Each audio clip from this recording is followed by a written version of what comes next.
हम सब जानते हैं इलेक्शन से पहले जब बीजेपी का राज जम्मू कश्मीर में चल रहा था एलजी रूल के नाम से, तब बहुत सी दिक्कतें हमारे जम्मू कश्मीर के लोग जो हैं वो फेस कर रहे थे।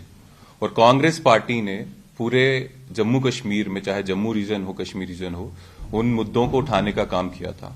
और उनमें से एक मुद्दा था स्मार्ट मीटर्स का मुद्दा, कि स्मार्ट मीटर्स के चलते ज्यादा बिल आ रहे थे, लोगों को परेशानी हो रही थी।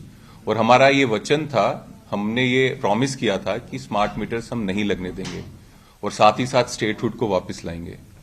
लेकिन जितना हम समझे तब लोगों पे, तो लोग भी क्रिटिसाइज करते थे बीजेपी की सरकार को, एलजी सरकार को, कि उन्होंने जम्मू कश्मीर को स्मार्ट मीटर का जो तोहफा दिया है, गरीबों को उस पर टैक्स का बोझ पड़ रहा है, बिजली के बिल का बोझ पड़ रहा है। और अब बहुत दुर्भाग्य से कहना पड़ता है, जम्मू कश्मीर की सरकार भी उसी लाइन लेंथ पे चल रही है। फिर से जो स्टेटमेंट आया है सीएम साहब का कि प्रीपेड स्मार्ट मीटर्स जो हैं वो लगेंगे, और उन्होंने साथ में ये कहा कि उनके कुछ लोग, कुछ रिलेटिव्स हैं जो ये कर रहे हैं, तो किसी को दिक्कत नहीं आनी चाहिए। तो एक प्रैक्टिकल बात है, सभी लोग इस प्रदेश में, इस यूटी में अमीर नहीं है, गरीब लोग भी यहां रहते हैं। और ये सरकार जो है, कोई भी सरकार जो है वो गरीब लोगों के वोट से भी बनती है। कोई भी इंसान जो है वो गरीब अपनी मर्जी से नहीं होता, ये हालात उसे गरीब बनाते हैं। और वो सरकार जो इन गरीब लोगों से चुनी हुई आती है, उसका फर्ज बनता है, वो सोशल वेलफेयर सरकार होती है, कि इन लोगों की मदद करे। इन्हीं लोगों का टैक्स का पैसा जो है इन लोगों की भलाई के लिए कैसे यूज हो, उसके लिए करे, कोई प्राइवेट कंपनी जैसा काम ना करे। इसलिए हमारी अपील है कि ये जो प्रीपेड स्मार्ट मीटर वाला जो इश्यू है, इस सरकार को समझना चाहिए, इसको वापस लेना चाहिए। यूथ कांग्रेस ये डिमांड करता है। और हां, जब जम्मू कश्मीर की सिचुएशन अच्छी होगी, लोग सभी अफोर्ड कर पाएंगे, तब आप इसको जरूर लाइएगा। लेकिन अभी के समय जब सब लोग इसको अफोर्ड नहीं कर सकते, आप प्रीपेड मीटर ला रहे हैं, और जो लोग अफोर्ड नहीं कर सकते, इसका मतलब वहां बिजली चले जाएगी और वो सरकार, लोगों की सरकार एलो कर रही है, वो लोग बिना बिजली के रहें, ये सही नहीं है, हमें ऐसा लगता है। साथ ही साथ एक लड़ाई और है जो हमने इलेक्शन से पहले की थी, कि जम्मू कश्मीर को राज्य का दर्जा मिलना चाहिए और हमारे स्पेशल राइट्स, हमारी जमीन जो है वो प्रोटेक्टेड रहनी चाहिए, और जितनी भी सरकारी नौकरियां हैं वो जम्मू कश्मीर के यूथ के लिए रिजर्व होनी चाहिए। इस लड़ाई को भी लड़ने में हमें लगता है जम्मू कश्मीर की सरकार ज्यादा विजिबल नहीं है। साथ ही साथ मैं जम्मू कश्मीर की कांग्रेस की जो लीडरशिप है उनका धन्यवाद करता हूं। वो कॉन्स्टेंटली, कॉन्टिन्यूसली इस इश्यू में स्टेटहुड के लिए और स्पेशल राइट्स जो हैं, जॉब्स का राइट और लैंड का राइट्स, उसके लिए लड़ाई लड़ रहे हैं। तो हमारी अपील यही है मुख्यमंत्री जी से, अब्दुल्ला साहब से, उमर साहब से, कि ये जो smart meters, prepaid smart meters हैं, उसको वापस लिया जाए, जिस तरह से हमने वादा किया था लोगों को इलेक्शन से पहले। और साथ ही साथ स्टेटहुड और जो जॉब्स है यूथ की, उसके लिए भी लड़ाई लड़ी जाए। अदरवाइज यूथ कांग्रेस जो है उसका बेसिक और प्राइमरी काम ये है कि युवाओं की आवाज लड़ना।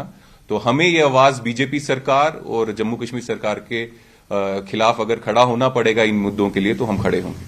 सर, जहां थैंक यू। यूथ को लेकर मेरा सवाल है कि यूथ के लिए स्पेसिफिकली जॉब्स जो है वो कन्फाइंड की गई है, वो भी लोकल्स के लिए, उस पर आपका क्या रिएक्शन है? एक साइड से आप कह रहे हैं यूथ के लिए, मगर मैंने तो पॉजिटिव वे में इसको लिया है। क्या किया है? जॉब्स को लेकर हमारा लोकल ही रहेगा, इंडस्ट्रीज के साथ जो है वो काम करेगा, तो यूथ के लिए इनिशिएटिव वो इम्प्लीमेंट होना जरूरी है, क्योंकि जब हमारा स्टेटहुड टूटा और यूटी बना, तो अभी जाने न जाने में कितने लोग जो हैं बाहर वाली स्टेट के यहाँ गवर्नमेंट जॉब कर रहे हैं, हम जानते हैं। और उसका कितना आंकड़ा है वो सरकार को बताना चाहिए। लेकिन हमारे पास पक्की नॉलेज है कि काफी लोग जो हैं दूसरे स्टेट्स के, चाहे वो जो हमारा डोमिसाइल का प्रोसेस है उससे गवर्नमेंट जॉब में है, जो जब हमारी जम्मू कश्मीर स्टेट थी तब ऐसा प्रोविजन नहीं था। तो ये आज का राइट नहीं है, 1926 का राइट है। और ये 96-29 महाराजा हरि सिंह ये राइट इसलिए देके गए थे कि जम्मू कश्मीर के लोग प्रोटेक्टेड रहें।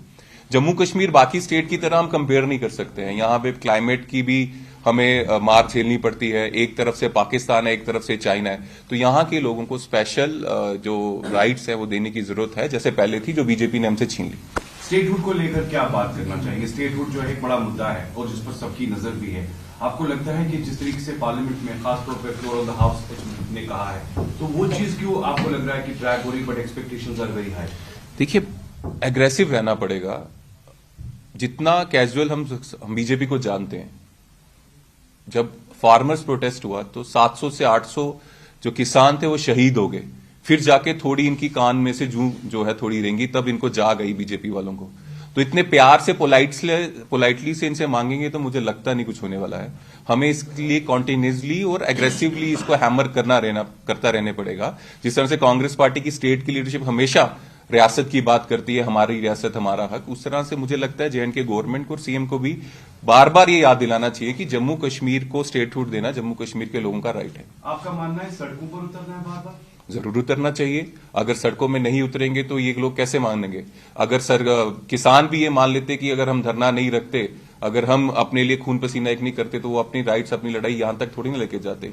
यही अगर हमारे पूर्वज मान लेते कि देश की आजादी के लिए हमें सड़कों में नहीं उतरना है, हमें डांडी मार्च ऐसा नहीं करना है, तो अंग्रेज क्या छोड़ के जाते?